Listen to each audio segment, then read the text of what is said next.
lorsque nous ne craignons plus Dieu, l'intégrité disparaît. Et puis les gens se posent des questions. Mais pourquoi je prie, rien ne se passe? Et je voudrais un grand ministère, je voudrais qu'il fasse quelque chose. Et les gens se posent mille questions. Mais vous vous posez les mauvaises questions. Posez-vous d'abord la bonne question. Suis-je devant Dieu intègre et juste? Est-ce que je marche avec lui dans l'intégrité et la justice?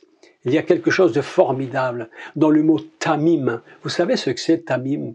Si vous coupez le mot j'allais dire en deux parties, la première lettre c'est tav, c'est la marque. La deuxième partie c'est maïm, c'est l'eau. C'est incroyable. On a tamim, la marque de l'eau. Waouh, ça c'est fort. La marque de l'eau. Et nous n'oublions, et ça nous rappelle instantanément une expérience fabuleuse. C'est le baptême. Être baptisé, ça veut dire que Dieu nous fait sortir de l'eau. Tamim, de l'intégrité. Je ne peux pas sortir de l'eau du baptême si je n'ai pas la pensée de l'intégrité. Tav, le seau, la marque maïm de l'eau. Wow, ça c'est puissant. La marque de l'eau. Et nous nous souvenons évidemment que lorsque nous sortons de l'eau du baptême, en réalité nous sortons de cette eau qui nous dit tu dois être dans l'intégrité. Je vais dire quelque chose d'un peu fort. Est-ce que le baptême d'eau, ce ne serait pas un baptême d'intégrité et de justice? Ce n'est pas anodin. Le baptême n'est pas anodin. Être tamim, c'est sortir de l'eau d'en haut. C'est sortir de l'eau qui nous purifie. D'ailleurs, il y a un texte dans la Torah, il faudra un jour parler de ça, c'est toujours le temps qui manque. Mais il y a un texte qui nous dit que tout n'est pas purifié que par le sang. Il dit qu'il y a des choses qui sont purifiées par l'eau.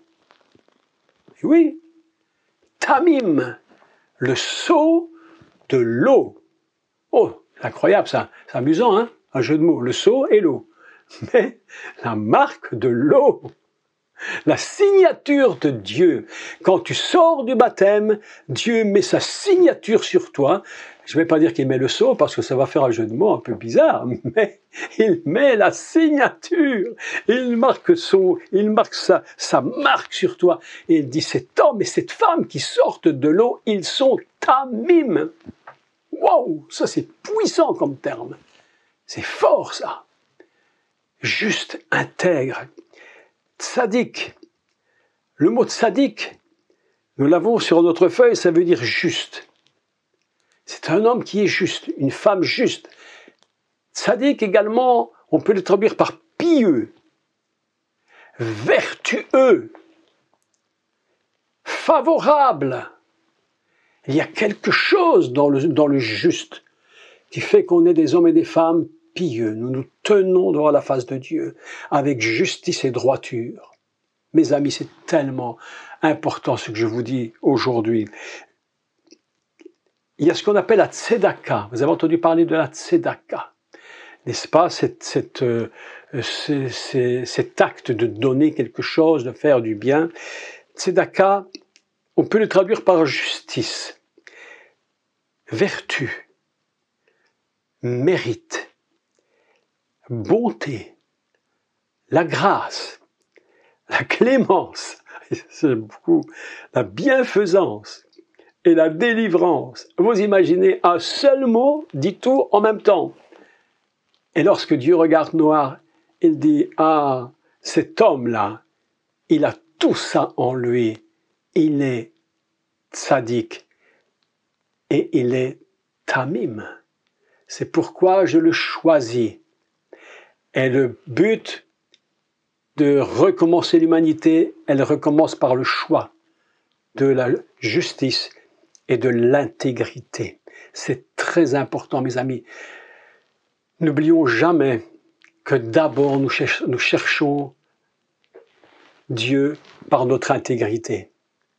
Lorsque nous nous approchons du trône, de Dieu, nous devons nous présenter devant lui droitement. C'est la raison pour laquelle tout sacrificateur qui rentrait dans le Saint des Saints ou dans le tabernacle simplement devait se purifier avant de rentrer à l'intérieur. Parce que nous ne nous présentons jamais devant Dieu en n'étant pas intègres et droits. Quelque chose ne peut pas fonctionner. Donc, j'ai pris quelques psaumes que je vous ai écrits. Psaume 19, 14, où le mot tam, le mot tam, Psaume 19, 14, je vous les ai écrits, mais je vais juste en lire un ou deux, et puis je vais vous parler de quelque chose de très, très, très, très important. 19, 14. Voilà. Préserve aussi ton serviteur des orgueilleux. Vous voyez que rien ne peut venir prendre en nous quelque chose. Soyons, j'allais dire un mot, inviolables. Préserve-nous des hommes orgueilleux, qu'ils ne dominent point sur moi. Protégeons-nous. D'accord ? Et je vous assure que dans les temps qui viennent, on aura vraiment besoin de cela. Protège-nous.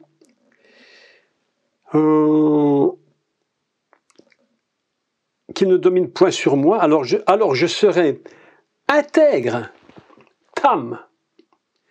Je serai tam et innocent de grands péchés. Psaume 15, 2.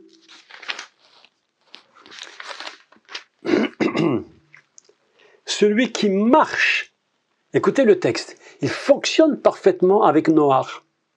Celui qui marche dans tam, et qui pratique la justice, c'est-à-dire il est tzaddik, c'est vraiment le texte. Celui qui marche dans l'intégrité, qui pratique la justice et qui dit la vérité selon son cœur, il ne calomnie point avec sa langue, ne fait point de mal à son semblable, etc., etc. Vous pouvez lire tous les psaumes que j'ai écrits là.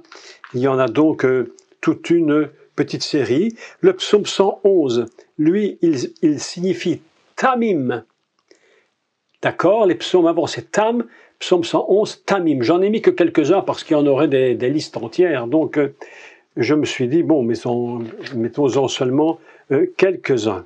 Je voudrais vous parler maintenant d'un thème sur Tamim, ce que produit l'intégrité. Écoutez, c'est très important. Nous allons parler d'Abraham. Vous vous rendez compte qu'Abraham a attendu 25 ans, depuis le moment où la promesse a été donnée qu'il aurait une descendance, il a attendu 25 ans pour qu'il voie la naissance de son fils Yitzhak. Alors, quand on lit le texte, évidemment, ça passe vite. 25 ans, c'est long. Et je me suis posé une bonne question. Enfin, j'espère qu'elle est bonne. Tout du moins surprenante. Écoutez ce qu'il dit. Lorsqu'Abraham, au chapitre 17 de Bereshit, d'accord? Lorsqu'Abraham fut âgé de 99 ans, Dieu lui parle. Écoutez ce qu'il lui dit. Mais c'est très très surprenant. Très très très surprenant. Lorsqu'Abraham fut âgé de 99 ans, l'Éternel apparut à Abraham et lui dit « Je suis le Dieu Tout-Puissant. » Comme s'il ne le savait pas déjà. Ça fait 25 ans qu'il le suit. Mais écoutez la suite. « Marche devant ma face et sois intègre. » Je me suis dit, mais pourquoi il ne lui a pas dit au début? Il fallait attendre 25 ans pour le lui dire. C'est long, 25 années. Mais voilà que Dieu rajoute cette dimension, l'intégrité, parce que maintenant il va se passer quelque chose de très important. Je t'ai donné un appel. Tu as marché avec moi pendant 25 ans et tu as été fidèle. Attention maintenant, je vais vous dire, je vais un peu paraphraser l'histoire, mais passez-moi l'expression, mais fais attention, ne perds pas les pédales. On arrive bientôt au moment où la chose va s'accomplir. La promesse vient. Écoute maintenant, tu as marché pendant 25 ans avec moi et encore avant, mais à partir de l'appel, 25 années avec moi. Maintenant, je te dis, Abraham, marche devant ma face et sois intègre. Je ne veux pas avoir à te reprocher. Je ne veux pas avoir quelque chose en toi qui ne fonctionnera pas. Écoutez ce qu'il lui dit. Mais l'intégrité va produire quelque chose d'absolument fantastique. L'intégrité va produire ceci.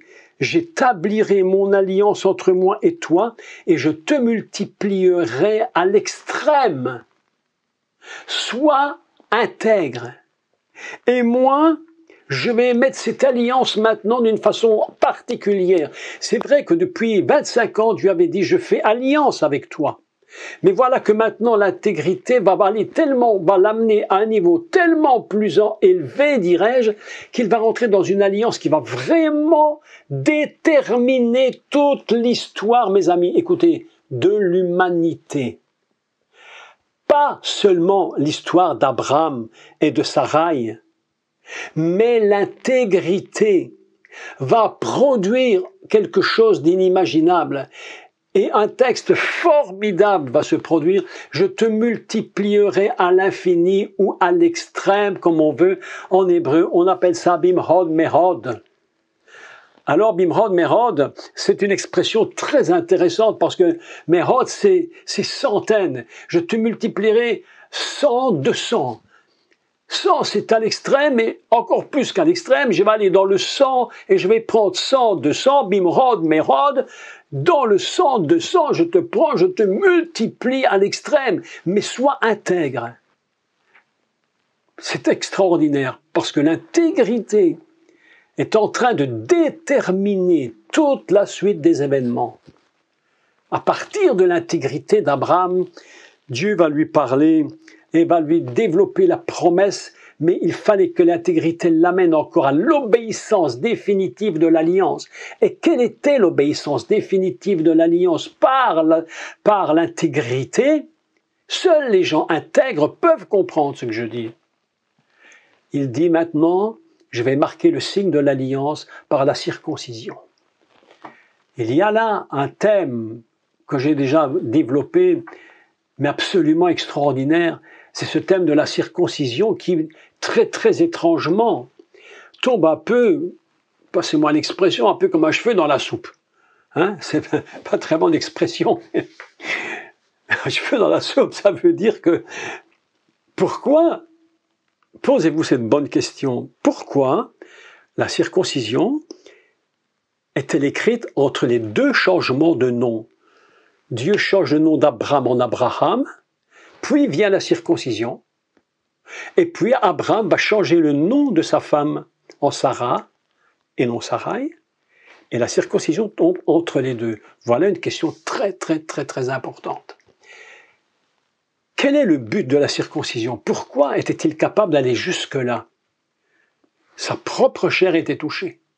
Dieu lui dit, Abraham, écoute, maintenant on est au seuil de la bénédiction. La chose va se produire. Tu as attendu 25 ans. Maintenant, sois intègre. Parce que cette intégrité, c'est ce que je regarde de toi. Marche devant moi avec intégrité, parce que maintenant, on va passer à autre chose. Mes amis, écoutez bien, c'est une leçon pour nous. Vous voulez passer à autre chose, ce que Dieu regarde d'abord dans ta vie, c'est ton intégrité. Nous ne passons pas plus haut, plus loin, si notre vie n'est pas juste et intègre. Comment suis-je aux yeux de Dieu? Quels sont mes comportements? Quelle est ma vie? Comment suis-je devant toi, ô Dieu? Est-ce que j'ai ta crainte? Dieu dit, sois intègre. Je te multiplierai à l'extrême. Tu vas engendrer des nations. Mes amis, j'ai aimé ce texte parce que je me suis dit que les nations, Israël compris, est né de l'intégrité. Le manque d'intégrité nous fait rater le but. Le manque d'intégrité nous fait rater le projet divin pour nos vies. Nous pouvons passer à côté alors que nous serions au bord de l'obtenir. Mais si par malheur quelque chose venait à nous faire, si nous tombions dans un péché, si nous rations quelque chose, nous pouvons rater le but. Et là, mes amis, l'intégrité nous rappelle quelque chose, c'est qu'il faut revenir à Dieu et se repentir. Et alors, c'est pourquoi j'ai pris le psaume 51. Ce psaume 51 est un psaume absolument fantastique. Tous les psaumes que j'ai écrits avant sur votre feuille que vous avez ont été écrits par David. Et David parle de l'intégrité. Il dit, louons, servons Dieu avec intégrité, marchons droitement. Dans l'intégrité, je me tiens devant Dieu, etc. Vous relisez ces psaumes. Et tout à coup, un problème se pose. Et voilà que David chute et fait une erreur terrible. Et cette erreur va le reprendre profondément. Et tant qu'il ne va pas revenir à Dieu, il va y avoir un problème en lui qu'il devra absolument résoudre. Je lis le psaume avec vous, le début du psaume 51. Si vous avez votre Bible, prenez-le, ça vaut la peine de le lire. Il y a un petit verset très très intéressant que je voudrais souligner. D'accord? Psaume 51. Quand vous l'avez, vous me faites OK. Hein? Et puis, ça va, vous avez le psaume 51? Oui. Voilà, je commence la lecture. Lorsque Nathan, c'est magnifique. Nathan, c'est le verbe donner. C'est beau parce que David avait besoin que quelqu'un vienne de la part de Dieu. Dieu va lui donner un prophète. Il s'appelle Nathan. C'est absolument splendide. Hein? C'est vraiment formidable. Lorsque Nathan, le prophète, vint à lui, après que David fut allé vers Bathsheba, c'était la grande faute de David. Ô Dieu, aie pitié de moi dans ta bonté, selon ta grande miséricorde. Efface mes transgressions. Mettons-nous dans la peau de David un instant pendant que nous lisons ça. Mettons-nous dans sa peau, cet homme qui a commis ce péché, qui ne l'avait pas avoué, et ce péché est en train de le ronger de l'intérieur. Le manque d'intégrité, lorsqu'elle est touchée, nous ronge de l'intérieur. Écoutez là ceci. Oui, pitié de moi dans ta bonté, selon ta grande miséricorde. Efface mes transgressions. Lave-moi complètement de mon iniquité et purifie-moi de mon péché. Car je reconnais mes transgressions. Et mon péché est constamment devant moi. Écoutez, la suite est très très intéressante. J'ai péché contre toi seul. Quand j'ai lu ça, je me suis dit, mais David, mais qu'est-ce que tu racontes? Mais tu as péché contre toi aussi, bien sûr. Tu as péché contre tous les autres. Vous savez, la famille de Uriah, hein, l'époux de Bathsheba, ça ne s'est pas oublié dans la tête des gens. Toute la suite de la vie de David, ces choses vont se rappeler. Mais Dieu parle et il dit, j'ai péché contre toi seul. Mes amis, n'oublions pas une chose. Les péchés commis, c'est d'abord Dieu qu'on touche. C'est d'abord lui qu'on touche. Et David se rend compte de cela. Il se rend compte que comme il a péché contre Dieu seul, waouh, Dieu a vu, entendu. Et Dieu va envoyer un prophète. Et j'aime beaucoup ce prophète parce que dans le livre de 2 Samuel, chapitre 12, vous savez, j'ai beaucoup apprécié ce que Dieu a fait parce que Dieu envoie Nathan vers David. Je ne lis pas tout, vous pouvez le lire chez vous, c'est trop long à lire maintenant, mais il va l'envoyer chez David et il va lui dire, écoute, va chez David et raconte-lui une petite histoire. Fais-lui une petite histoire. Et Nathan arrive chez David, il dit, oh, roi David, j'ai quelque chose à te dire. Écoute, il y a une histoire qui s'est passée là. Il y avait un gars qui avait une brebis. Il a pris la brebis, il a fait une petite... Et David est en colère. Il dit, mais qui est cet homme qui a fait une chose pareille? Il mérite la mort. C'est inadmissible. Comment a-t-il pu prendre cette petite brebis à celui qui était pauvre? Et Nathan se retourne et dit, David, cet homme, c'est toi. Cet homme, c'est toi. Tu n'étais plus dans l'intégrité. C'est pourquoi ton cœur était miné de l'intérieur. Et tu pleurais nuit et jour. Et si j'ai envoyé Nathan, c'était pour mettre à jour ton cœur, pour que tu puisses reconnaître ce que tu as fait. Parce que si tu perds l'intégrité, tu te détruis toi-même. Tu touches Dieu et tu te détruis toi-même. C'est là le grand problème de l'intégrité. C'est pourquoi aujourd'hui, que nous disent ces textes? Il nous dit, soyez intègres, marchez devant ma face avec intégrité. J'ai prévu pour vous un plan parfait. Mes amis, c'est pas que demain tu vas te trouver devant une salle de 100 millions de personnes avec, je ne sais pas, tous les honneurs et des Rolls-Royce et des caméras qui vont te... Non, non, tout ça n'a aucune sorte d'importance. Tout ça n'est rien du tout. Ça, c'est secondaire, même encore pire que secondaire. Ça, c'est autre chose. Aujourd'hui, ce que l'Esprit nous dit pour 2025 et pour les années qui suivent, mais pour 2025, si j'ai un message à donner comme premier message, c'est soyez intègres et justes. Dieu a prévu pour vous quelque chose de merveilleux. Qu'il vous multiplie à l'extrême selon vos idées ou selon les siennes, qu'importe. Ce qu'on appelle Bimhod Mehod, c'est pas nécessairement que demain vous allez avoir 100 000 personnes dans votre église, mais c'est que Dieu sait ce qu'est pour lui vous bénir à l'extrême. Ne mélangeons pas ce que Dieu pense et ce que nous pensons, ce que Dieu voit et ce que nous voyons. Mais vous allez rentrer dans la bénédiction. 2025, si tu es intègre et juste, tu rentreras dans la bénédiction et tu obtiendras ce que Dieu t'a dit que tu obtiendras. Mais il dit, sois intègre et marche devant ma face et je ferai alliance avec toi. Et je te donnerai la marque de l'alliance. Mes amis, nous qui nous disons enfants de Dieu, disciples du Mashiach, ce que Dieu attend de nous, c'est l'intégrité. Je vous assure. Depuis des mois, ça travaille dans ma tête. Et un jour, je me levais, un matin, je priais. Tout d'un coup, quelque chose vient dans mon esprit. On reconnaît la voix de Dieu, hein, on la reconnaît tout de suite. Il dit, mes brebis connaissent ma voix, je connais la voix du Seigneur quand il me dit. Hein.